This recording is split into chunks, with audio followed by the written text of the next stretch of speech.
wonderful day. Sanbonani, hello, good people. Yanga The MC coming to you again this Saturday. Like all Saturdays, we always make sure we come to you. We always make sure we give you some insight. We give you some information and stuff that you can use in making sure that we propel ourselves to a better life. Thank you very much for tuning in.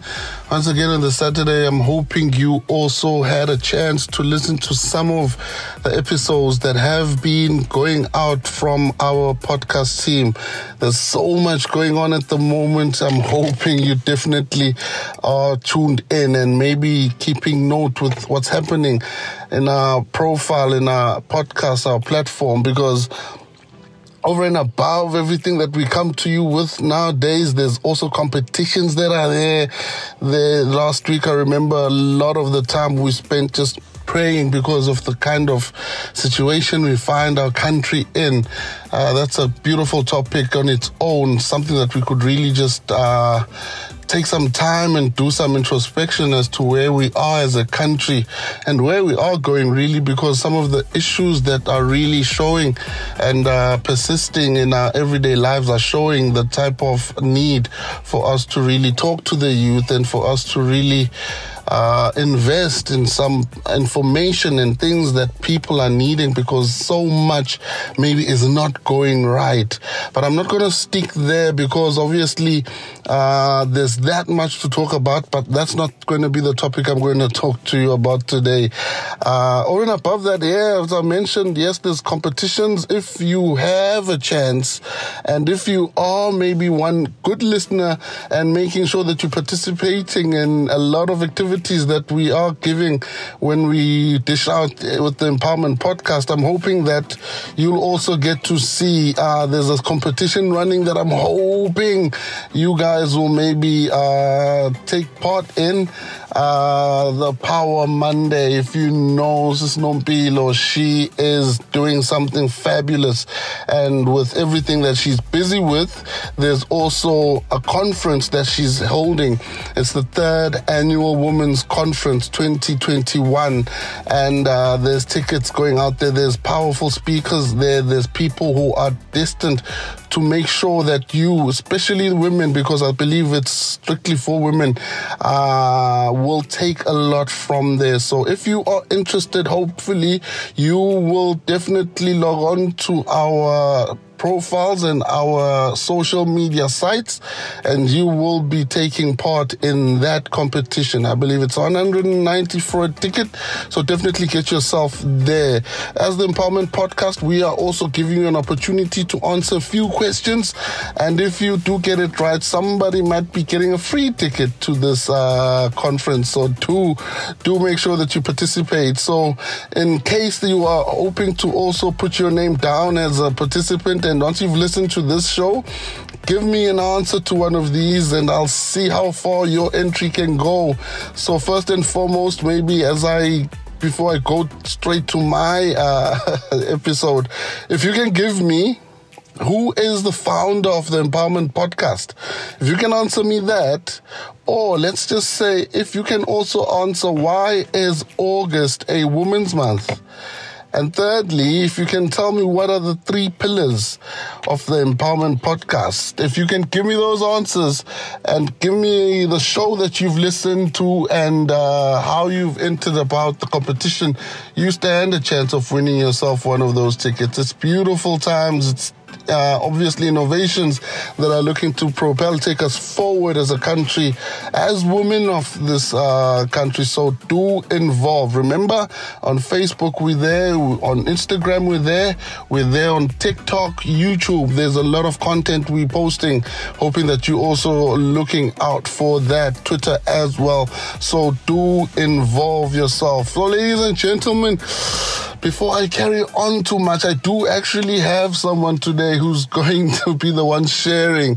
I know you guys love listening to me, but at the same time, I enjoy it when I get someone who's going to be the one sharing and giving out, because so much is needed from different aspects out there. So, Lwazi, say, how are you doing today?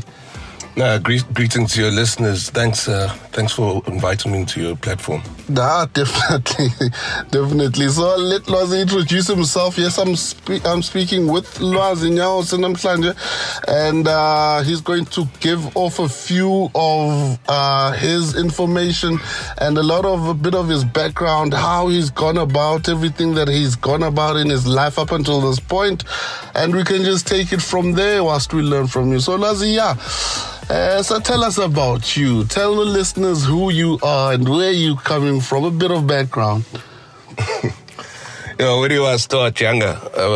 Well, as you said, my name is Lwazi Nyawo. I'm from a small town in the south coast called Margate. Yeah.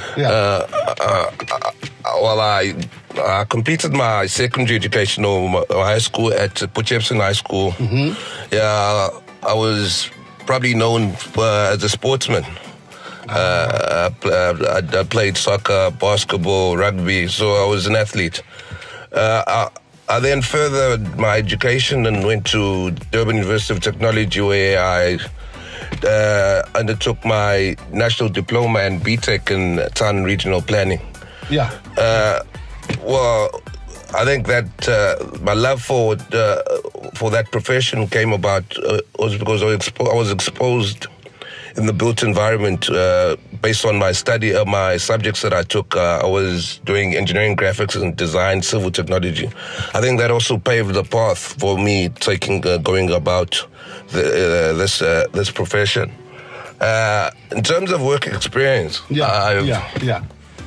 I've worked at the Department of Cooperative Governance and Traditional Affairs under the Strategic Planning Directorate.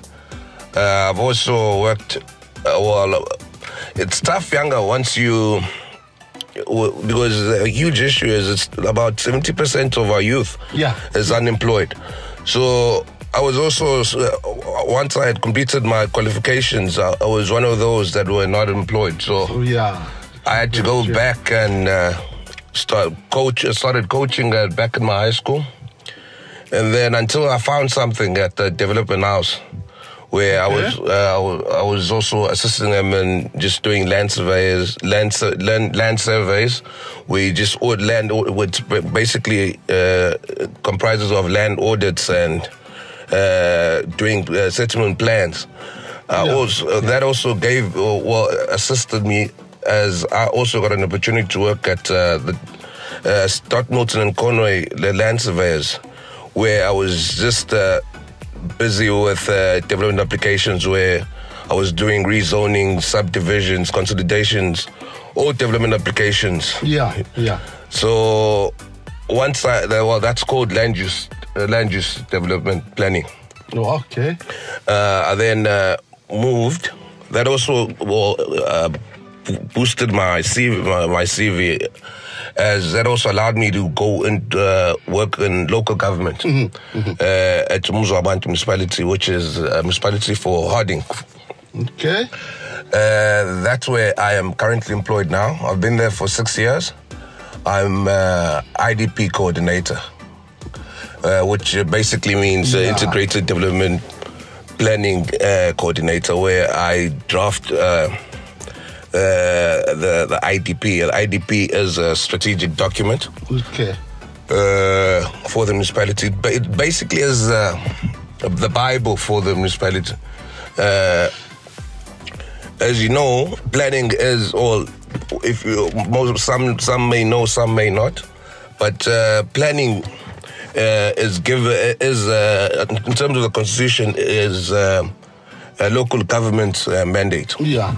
So if you look at Section 152 of the Constitution, it outlines local government objectives, which include promoting an accountable and democratic local government, promoting social and economic development, promoting a healthy and safe environment. It also encourages the involvement of communities in its own development. So how do you do that? You do you achieve all those objectives through this document I call the IDP. Which you reference as your Bible. Yes, hence. So I've been there for like I said, for 6 years. Okay. This document also assists us because, as you know, we come from a very bad past. That's true. So it also helps us overcome the apartheid legacy. It also assists the municipality in fulfilling its own constitutional mandate, as I just highlighted earlier on. It also promotes intergovernmental coordination. It also helps us make more effective use of our scarce resources. Because, as you know, the government does not really have... Well, I wouldn't call the government a baller. We don't have money. But so it's important that we have a coordinated way of doing things. So from that, I love this because I'm directly involved in development. All projects have to be incorporated into the IDP, and I know exactly what is going to be done, who's going to do it, how and when. So it helps me be part of development, which every day for the there's nothing better than making a change. So I think I've grown so. My love for this has grown so much as you see a difference. You look at the 27 years. Yes, things people may think it's slow, but it's a lot that we've seen being done. So I'm sure regardless of any political, I don't wish for this to go in the direction. Really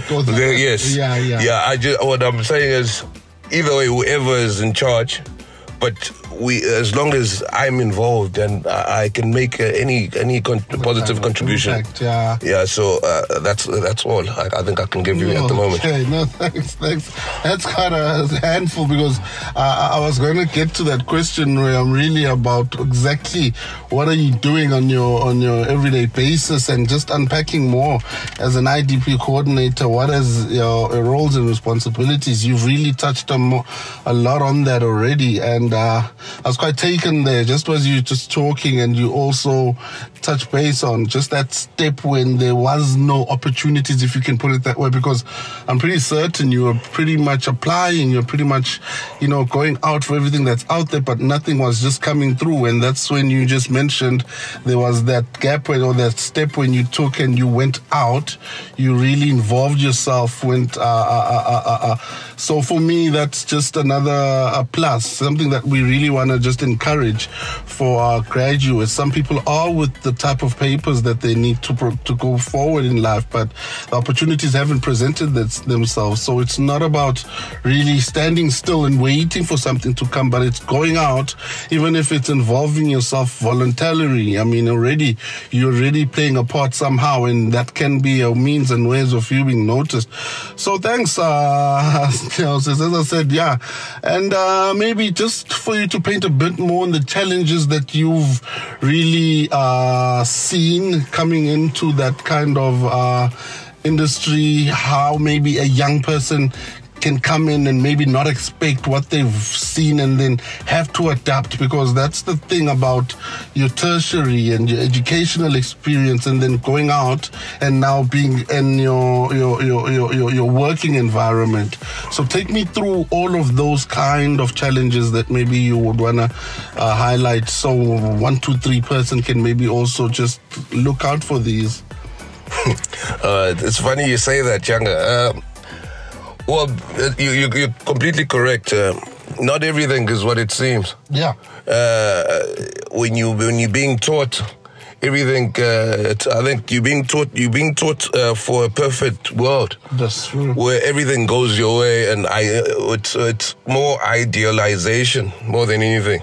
In an ideal world, this is what you'd want to have. But as you know, not all people are clean.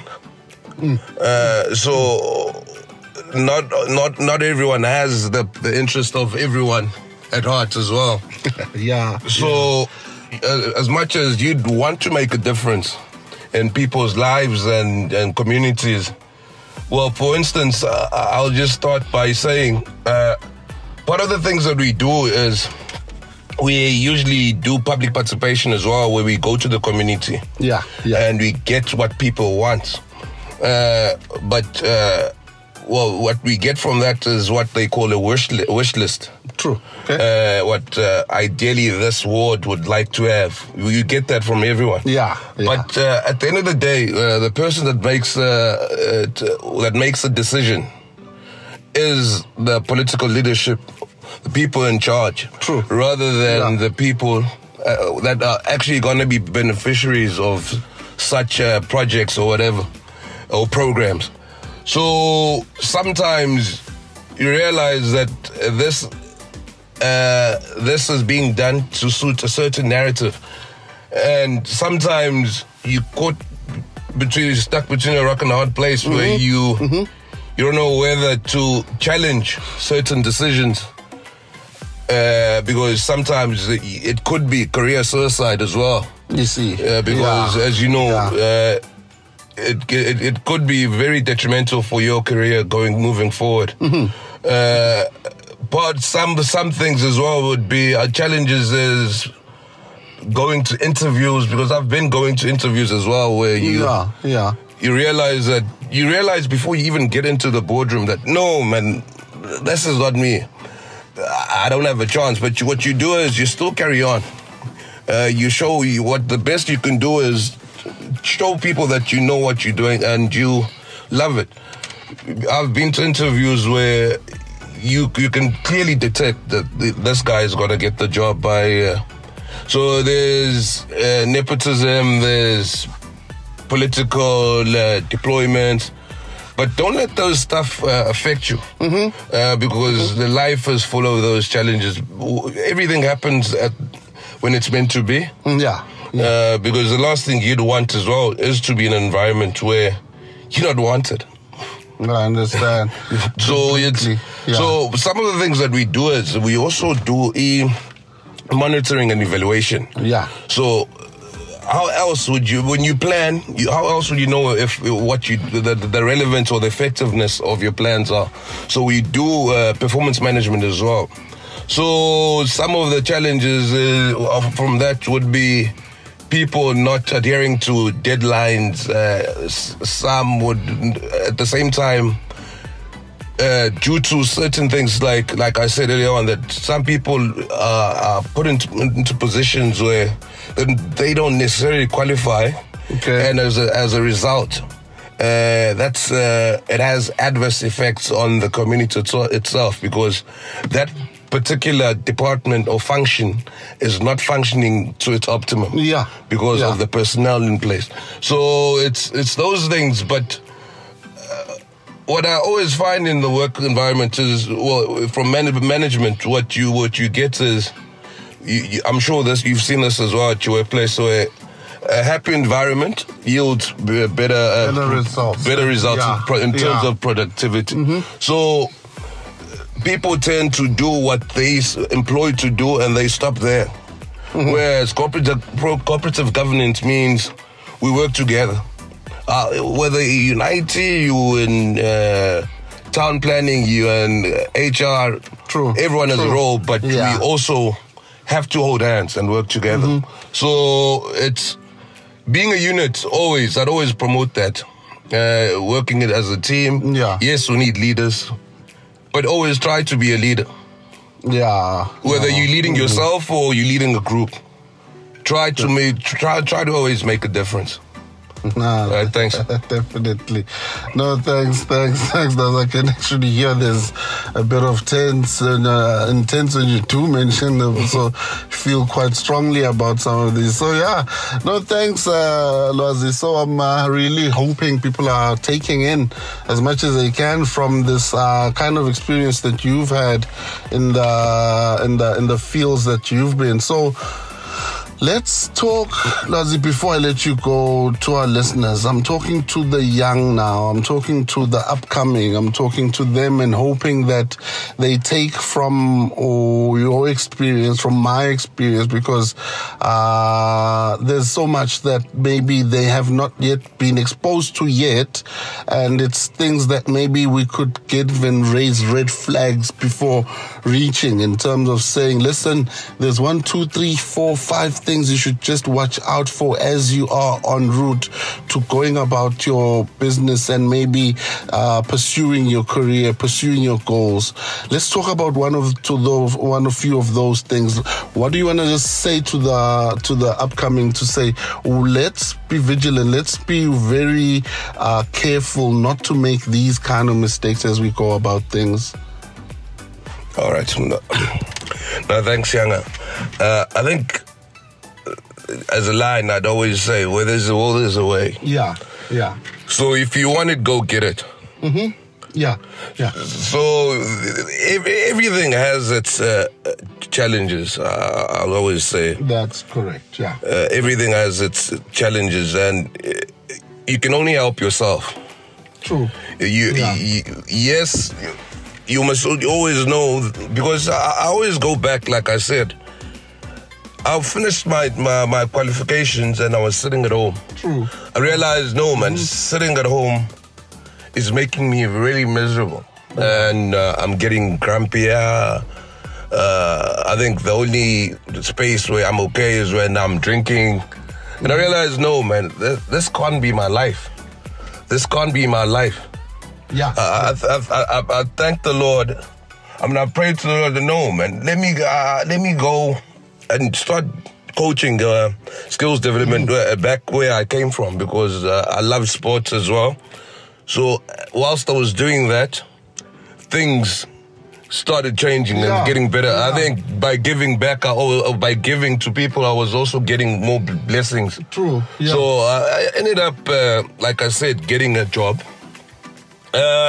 You can imagine, Yanga, where you've completed your qualifications and all your mates from varsity are getting jobs. The frustration. And you can't even get an internship. Most of your friends are getting cars. But I realized that this is my journey. It's your path, man. Yeah. So I can't compare myself to others. I don't have their connections, or I don't have their luck at the moment, or what is made for me. Because in the long run, I always realize that some of these adversaries helped me and taught me a lot of things. Yeah. Taught me a lot of things, because sometimes you're totally oblivious to things you're not exposed to. So we could always say drugs are bad for people, and it sounds right and you can hear it, but the moment you see that affect someone, that's when you can really relate to it. So, this is really bad. True. So I had always seen things from a distance, and these adversaries have also made me stronger as a man. And I have a daughter now. Unfortunately, I've lost both my parents. And some of these challenges have made me better even at home. True. Yeah. So I've learned to be a man by these challenges. So when you sit down, you think about it, look at a pencil. You have to keep sharpening it for it to be clean, for the writing to be still clean or neat. So always keep doing something positive about your life. Be busy, man. Be busy, man. Don't allow yourself to sit down. Yeah. Because the moment you sit down, your strength. I mean, if you sit down every day, even as an athlete, your limbs. Your limbs. You look at someone that goes to space, into space. For a while, when they back, they in wheelchairs. They sit in wheelchairs because their muscles have not been working. Have not been working. Hence, with the mind. Yeah. So if you allow yourself to be poor, you will be poor. True. Yeah. So I think keep yourself motivated, and let your challenges motivate you even more. So with every problem, there's always a solution or an opportunity to make a solution, to find a solution. So that's one. I think I'd always think like that. Yeah. No, thanks. Oh man, some valuable information for us guys there. There's a lot that we're learning and a lot that we're taking, and I'm hoping you're doing as well. You're doing the exact. So let's be busy. I think that's for me is the crux of the matter. Let's just be active, you know. And maybe Lozi, I'll leave it at that. So I want to thank you for this opportunity and allowing us some of, you know, this kind of engagement. I'm hoping you guys have taken as much as I have from this gentleman, and hopefully we do get to see you and get your involvement on all of our socials, as what I've been saying. So from myself today, I just want to thank you again for tuning in, hoping that you are keeping safe again, hoping that you are taking care. So much, as I said, is wrong, and hopefully we will get it right if we work as a collective. That's another thing that Lwazi mentioned there. If we all pull in one direction. So the issues around the pandemic, it still requires us to also work as one.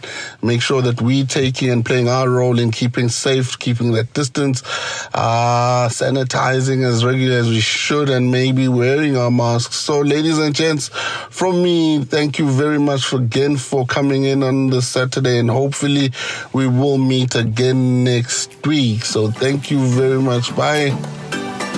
Cheers. Yes. Thanks,